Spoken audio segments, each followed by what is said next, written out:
Hello, everybody. It's Robert Glasscock with really the most exciting astrological news of 2024. That's the Jupiter-Uranus conjunction in Taurus on April 20th. This is a coming together of aspirations, hopes, ambitions, and surprises. It's the most creative conjunction we're going to have in 14 years, and you can make the most of it. Thomas and I will talk about it for every sun sign and rising sign. Can't wait to see you there. It's on April 20th, the day of the conjunction itself, 4 p.m. Eastern. Full registration details at the top of funastrology.com. Welcome to the tax day for the United States Fun Astrology Podcast. I can tell you when the void of course is. That's when you want to mail your taxes in, is during the void of course this afternoon. We will get to that. Hi, everybody. Thomas Miller on the Fun Astrology Podcast. Glad you are here.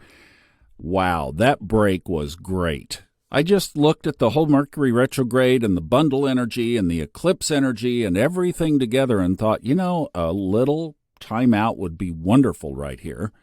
And I'm just glad that with Mercury retrograde, it gives us that reminder every about 80-something days to take a little break from our technology. I know not everybody can do it, but it is good to just be mindful of it, and it was nice to have a little break here. So thank you for that. We have a big event coming up on Saturday, not in the sky, right here. We're doing the webinar with Robert Glasscock. This is going to be delivered through YouTube. It's going to be an unlisted URL for YouTube that you get when you register, and that's where you will go to watch this thing, and it's going to be delivered like we do our Level Up, and we're going to be talking about the Jupiter-Uranus conjunction that takes place Saturday night or Sunday morning, depending on where you are. It is the remaining big one of the year, so we've been through so much in this past week, and we're going to wrap it up with a big webinar with Robert. There'll be a lot of interaction. Yes, there will be a video available for sale. If you can't make it, you can still go ahead and register, and you'll still get the video right at the top of funastrology.com. Now, let's take a big picture view of the week ahead. We have several things happening this week, and then it gets really quiet again as the bundle takes control next week. But this week we have some action in the sky. Before we go into the details of the week, I wanted to set the keyword from the beginning here, because I think if you listen through the ears of this keyword or these couple of words I put together, I think you'll kind of capture the flavor of the week. I was thinking lighter anticipation. Now, that was, I was trying to think of, because we do have some lighter energy coming into the chart this week. We have some grounding coming as the sun enters Taurus on Friday. Mars is pulling further away from Saturn. The moon enters Virgo on Thursday. The two next lunar void of course aspects, last aspect before the void of course, are favorable. So we have some good stuff coming up, and I just thought lighter anticipation, because we do have one other thing that is going to happen after the Jupiter-Uranus conjunction on Saturday. I'm calling it Saturday because it's 10:30 p.m. Eastern, basically. And then Sunday afternoon, the sun squares Pluto. And that's the aspect that is going to offset the energy of the rest of the week, because all week we're going to be in the anticipating energy of Jupiter-Uranus, offset by what does the sun squaring Pluto have in store. So that's the big picture and the big theme. Let's talk about some of the details coming up. First of all, we do have a lunar change tonight at 10:23 Eastern. And the moon enters Leo, but that's after a favorable void of course that begins at 7:22 p.m. All times are Eastern here. And that's a trine to Neptune. Now, if you've been following this little lunar technique of what does the last aspect before the moon goes void of course offer as far as favorability, then you know that Neptune has been showing up a lot. And I just was thinking, when is Neptune not going to be in that position? It will be next spring, because it enters Aries for the first time March 30th next year. So, gang, we have one more year of Neptune in its own sign of Pisces, this hyper-spiritual. Just go back and think about where you were spiritually in 2010, 2011, 2012. What kind of spiritual growth have you had since then?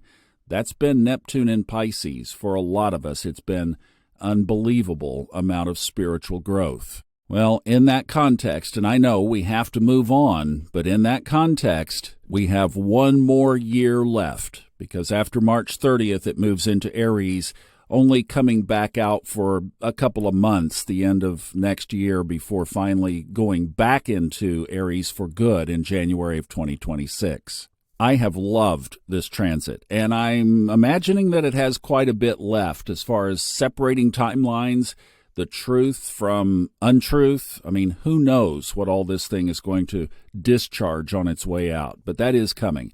Back to today, that just means that Neptune is, again, in a trine, a favorable aspect to the moon at 7:22 this evening Eastern, and then it moves into Leo at 10:23. The next really big event this week will be the Sun moving into Taurus on Friday. Taurus, of course, ruled by Venus. Venus has been our oracle planet. It's taking a couple of days off this week. Mercury is the oracle planet today, the last planet up in the horizon before the Sun. Chiron tomorrow through Saturday, and then Venus returns as the oracle planet on Sunday.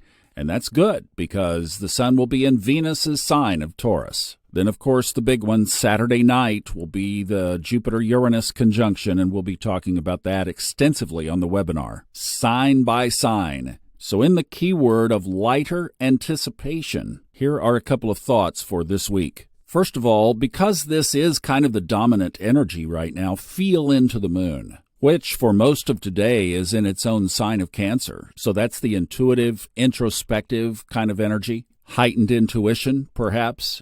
And then Leo tomorrow and Wednesday. Then for a good chunk of Thursday, Friday, and Saturday, Virgo. Saturday night, the moon moves into Libra, balance. And that will be right on top of the Sun moving into Taurus, grounding. So it's kind of like get your inspiration today, execute your plan Tuesday and Wednesday, reevaluate Thursday, Friday, and Saturday, and then get grounded and settle into that Taurus, Venus, grounding space for the weekend. The other thing I'm going to be doing this is trying to crack the window open for this energy to subside a little bit. The Sun is leaving Aries. That takes a little bit of the fire out of the energy. We still have Chiron, Mercury, in the North Node to deal with, and that is still very strong energy. We still have the Sun moving into a square position with Pluto that happens on Sunday. That's tense energy. But let's at least try to let this breathe. Let's use this Jupiter-Uranus conjunction as the anticipation of what the combination of Jupiter and Uranus can bring us. And if you'd like to hear Robert's thoughts on what that is exactly, listen to the Old Soul, New Soul episode on it, which is current right now, we went into that in depth of what this aspect is all about. So I'll refer you, there's another 20 minutes over there dealing with that. But he said one of the things about it is birth energy. So things that you are wanting to create, this is a really good week for the inspiration around them. So lighter anticipation for the theme this week, and register for the webinar on Saturday. Hope you guys have a wonderful day. I love you, and I'll see you back tomorrow.